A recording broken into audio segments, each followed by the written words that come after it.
Their quiet village, an arrogant businessman, and an artist with a strength that defies limits. What seemed like just a business confrontation turned into a journey of discovery, art, and resistance. What happened in this small village changed lives forever. The black Mercedes cut through the dirt road, kicking up a cloud of dust that contrasted with the blue sky of that October morning. Inside the imported car, Ethan Montgomery impatiently adjusted his Italian tie as he disdainfully observed the rural landscape. The 40-year-old businessman, known for his ruthlessness in the business world, couldn't understand how this forgotten piece of land in the countryside still resisted the progress he represented. "How much longer until we reach this village, Robert?" he asked the driver, checking his designer watch once again. "About 15 more minutes, sir. The road isn't helping much." Ethan huffed, annoyed. Every minute wasted on that trip meant money down the drain. As the CEO of one of the largest companies in the country, his time was far too valuable to be spent in a village that barely even showed up on maps. But he knew that visit was necessary. The expansion of his company depended on those lands, and he wasn't about to let a group of backward hicks stand in his way. The car finally arrived in Willow Creek, a small place surrounded by towering mountains and fields that seemed endless. Simple houses were scattered around a central square, where an old church stood out with its gleaming bell. To Ethan's surprise, a considerable number of people had gathered in front of the small community center. "Looks like word of my arrival has spread," he thought, adjusting his suit before stepping out of the car. As soon as his feet touched the dirt ground, Ethan felt the eyes of the townspeople on him. Some curious, others wary, but all attentive to every move of the businessman who promised to transform their lives. Among the crowd, a man around 50 years old stood out.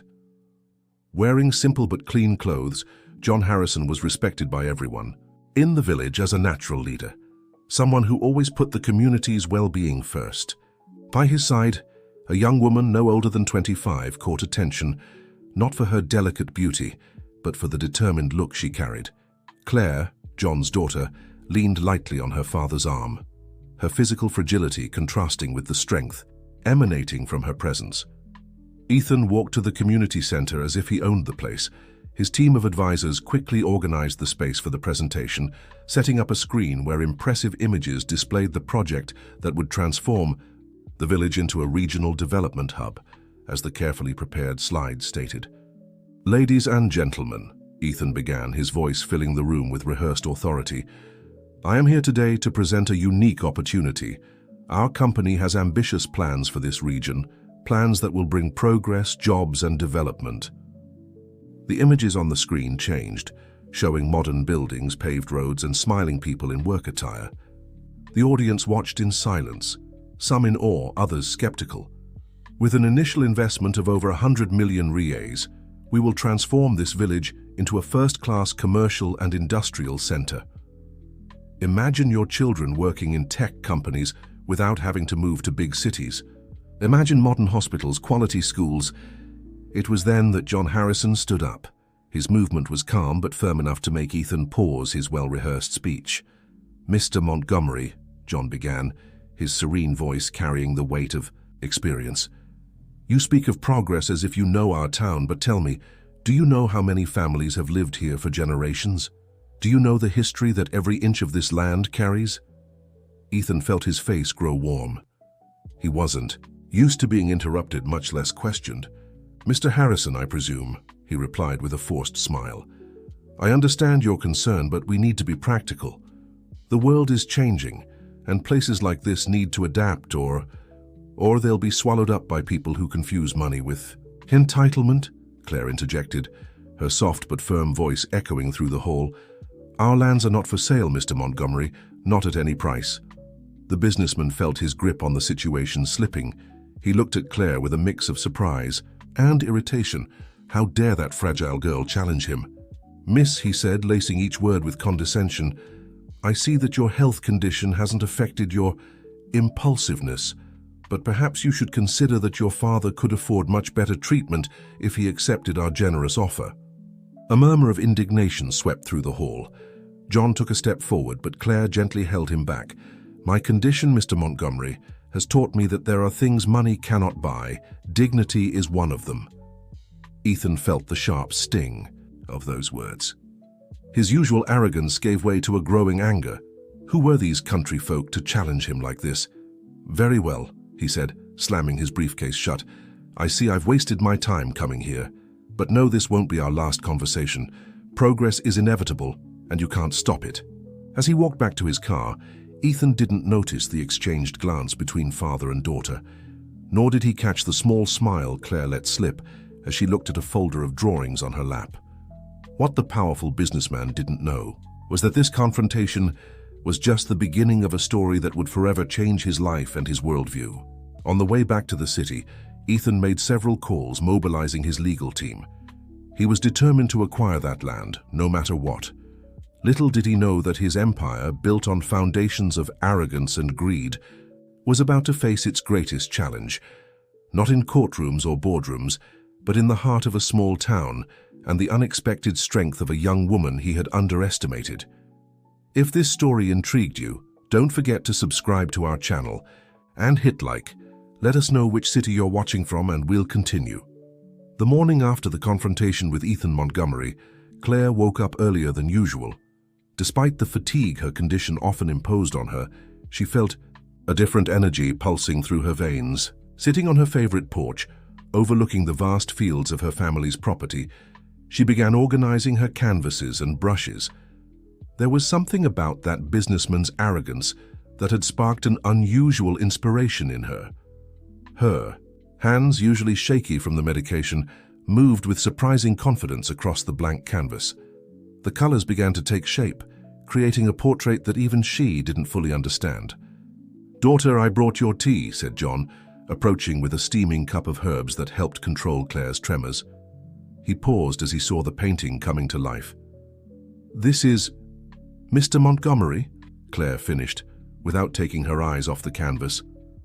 "But not as he sees himself, but as he truly is." The painting showed Ethan Montgomery in his impeccable suit, but there was something different about his expression.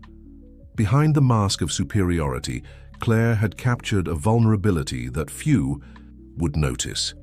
The background of the canvas blended skyscrapers with wheat fields, creating a contrast that seemed to tell a story yet to be revealed.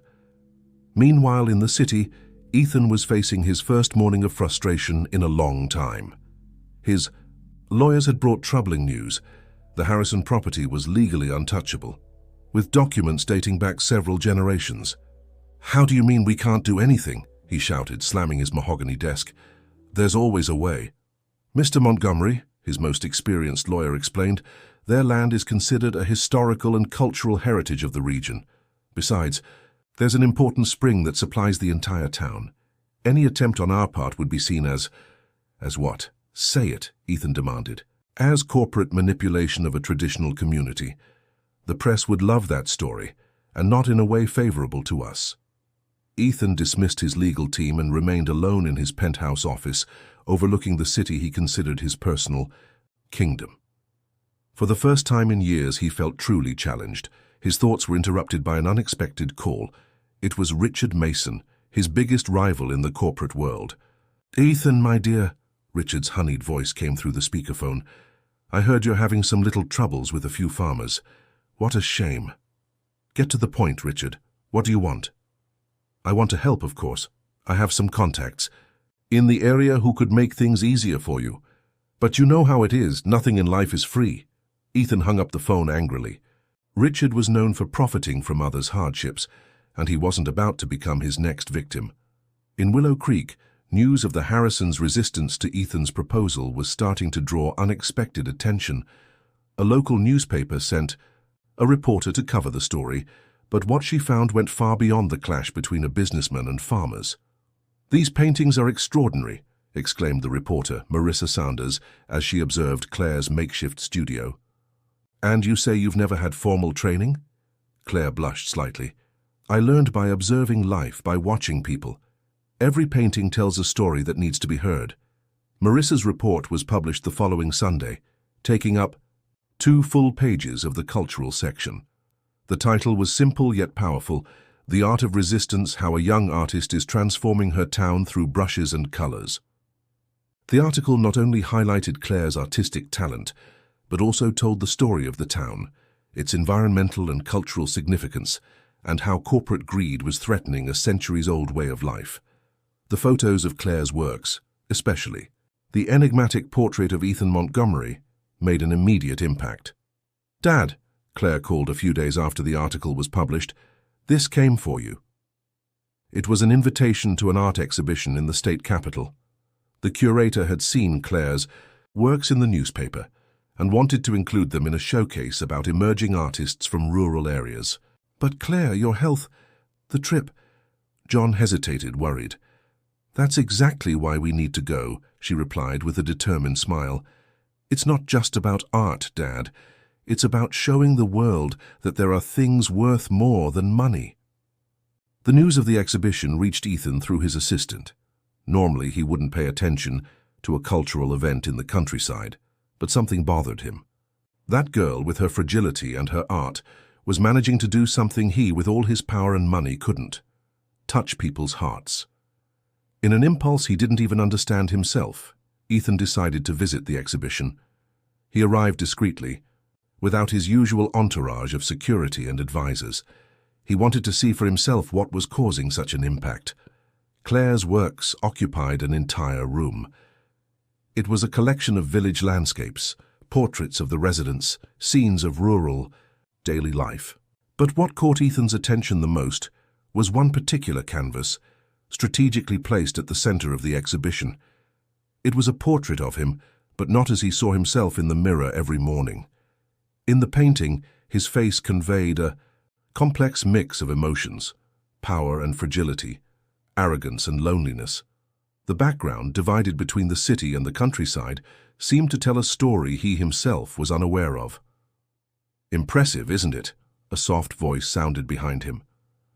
It was Claire, leaning on a cane decorated with colorful ribbons. "I managed to capture something you might not even realize yet." Ethan felt his heart race. For the first time in a long while, he was at a loss for words. That girl, whom he had so cruelly underestimated, had seen through his armor of power and arrogance. The encounter at the art exhibition left Ethan unsettled for days. In his penthouse office, in the tallest building in the city, he couldn't focus on the financial reports that used to be his top priority. His thoughts invariably returned to that portrait and Claire's piercing gaze. "Cancel my meetings this afternoon," he ordered his assistant through the intercom. "All of them." Ethan needed to understand what was happening. This feeling of restlessness was new to him. Someone accustomed to always being in control of everything and everyone. He decided to do something he had never done before: personally investigate the past of Willow Creek and its inhabitants. Antusapi, a public city archive, he found old documents about the region. Yellowed photographs showed Willow Creek in its early days, when the first family settled there. A particular image caught his attention: a young woman with a familiar appearance, holding a baby in her arms, standing in front of a modest house. "This photo is from 1983, explained the archivist. "It was a difficult time for small farmers. Many lost their land to big business owners." Ethan felt a tightness in his chest. The woman in the photo, there was something about her that deeply unsettled him. He continued his research, flipping through old documents and records, until he found something that made his world crumble. A birth certificate, dated 1983, bore his name: Ethan Smith, son of Mary Smith. The last name, Montgomery, had come later, when he was adopted by the family that raised him. His biological mother was one of the farmers who had lost their land during that time. "Impossible," he murmured to himself, his hands trembling as he held the document. Meanwhile, in the village, Claire was facing her own challenges. Her health had worsened after the exposure, and the doctors recommended an experimental treatment available only at a specialized medical center abroad. "The cost of the treatment is very high," Dr. Sanders explained to John, while Claire rested in her room. "But the results are promising. She could have a normal life." John felt the weight of the world on his shoulders. The treatment cost more money than he could save in several lifetimes of honest work. The sales of Claire's paintings at the exhibition had been good, but still not enough. The news of Claire's situation spread quickly through the village. The IT community, united as always, organized events to raise funds. Neighbors sold handmade goods, hosted charity lunches, and held auctions of personal items. The love for the young artist who had given a voice to their struggle was evident. Richard Mason, Ethan's rival, saw the situation as a golden opportunity. He showed up in Willow Creek offering to pay for Claire's entire treatment, with one condition. John had to sell his land to him, not to Ethan Montgomery. "Think carefully, John," said Richard, with his calculated smile. "Your daughter will receive the best possible treatment, and I guarantee that part of the land will be preserved. It's a much better deal than Montgomery's." John found himself in a deep moral dilemma. His daughter's health was at stake, but he knew Richard's reputation. The businessman was known for making promises he never kept. Claire, even weakened, continued to paint. Her new project was a series of paintings that depicted the history of the town through the generations. In one of them, a young woman was leaving the town with a baby in her arms, a scene she had imagined after hearing old stories from the residents. Ethan, still shaken by his discovery, decided to return to the town, this time without an imported car or an Italian suit. He drove his own car wearing simple clothes, wanting to go unnoticed. He needed to better understand his roots. Upon arriving in the town, he noticed unusual activity. Banners and posters announced a cultural festival to raise funds for Claire's treatment. The entire community was involved. Ladies sold traditional treats, artisans displayed their work, and in the center of the square, an improvised exhibition showcased Claire's new works. That's when Ethan saw it. The painting of the woman with the baby. His heart raced as he recognized the scene he had seen in the photograph from the archive. How could Claire have known? How had she captured that moment with such precision? John watched Ethan from a distance, recognizing him despite his simple clothes. The farmer had carried a heavy secret for years. He knew the story of Mary Smith, Ethan's biological mother. In fact, it had been him who helped her reach the big city when she lost her land. The universe seemed to conspire to bring long-buried truths to light. Ethan, the man who had built an empire on foundations of coldness and determination, felt his certainties crumble with each new discovery. The afternoon fell over Willow Creek, painting the sky with shades of orange and pink that Claire loved to capture in her art. Ethan remained in the square, observing the community that now represented so much more than just an obstacle in his expansion plans. There was his history, his roots, a part of himself he had ignored for so long. An elderly lady approached him, offering a strong coffee in an antique porcelain cup. "You look so much like her, you know," the lady said with a gentle smile. "Like Mary." She had that same determined look in her eyes. Ethan felt his legs weaken. You knew her?" "Oh yes. Mary was a force of nature. She fought until the end to keep her land, but times were different back then.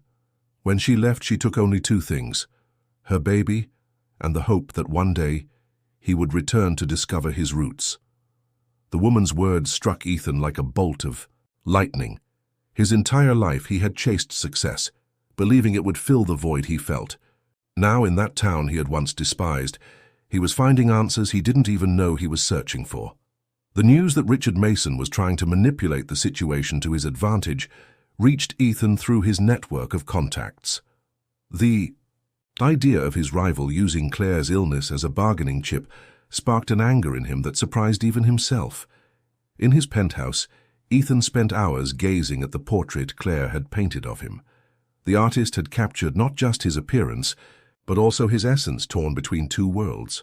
Now he understood why.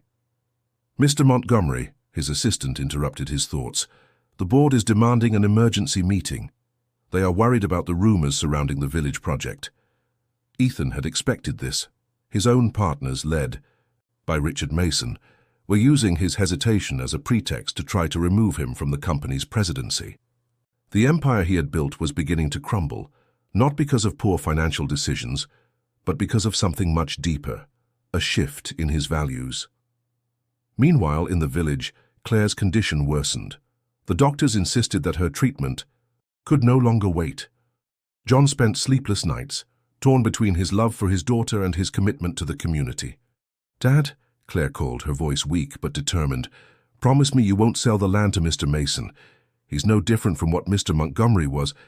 He's just better at hiding his true intentions."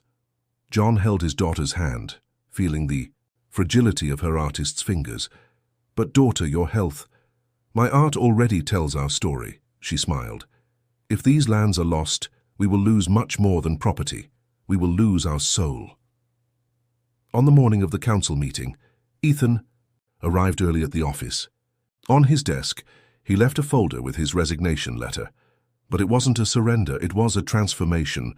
Along with the letter, there was a new project, completely different from the original. "Gentlemen," he began, when the room was full, "I have come to present a proposal." The council members exchanged glances, surprised by his calmness. Richard Mason, seated across from him, wore a triumphant smile. "I will donate half of my stake in the company to create a foundation. The goal will be to preserve traditional communities and develop sustainable projects in partnership with them." A murmur of indignation swept through the room. Richard was the first to speak up. "This is ridiculous. Have you lost your mind, Montgomery?" "For the first time in my life, Richard, I'm thinking clearly," Ethan replied, a serene smile on his face. "And there's more. I will personally fund Claire Harrison's treatment with no conditions or strings attached." The news of Ethan's decision reached Willow Creek like a bolt of lightning on a sunny day. The entire community gathered in the square, discussing the meaning of that unexpected change. Claire, even weakened, insisted on attending the meeting when Ethan arrived, not as the arrogant businessman he once was, but as a man transformed. By the power of truth and art, she was already waiting for him with a new painting covered by a cloth. "This is my gift to you," she said, unveiling the painting. It was a portrait of Mary Smith, his biological mother, based on the old photograph from the archive. But Claire had done more than reproduce an image. She had captured the essence of a strong woman who had the courage to leave to give her son a better chance at life. Ethan felt tears in his eyes for the first time in decades. John approached, placing a hand on his shoulder. "Your mother would be proud of the man you've become." "Today," said the farmer. "Not for your success in business, but for finding your way back home." Ethan's transformation sparked changes that went far beyond the village. His story inspired other entrepreneurs to rethink their practices. The foundation he created became a model for sustainable development, proving that progress and preservation can go hand in hand. Claire received her treatment and gradually regained her health. Her works gained national recognition, not just for their beauty, but for their power to tell stories that needed to be heard. Willow Creek prospered in its own way. The cultural center created by Ethan's foundation became a space where art and tradition met, where young artists like Claire could develop their talent without having to abandon their roots. And Ethan? He finally found something his money could never buy, a sense of belonging. Every week, he visited the town, no longer in his imported car, but in a simple pickup truck.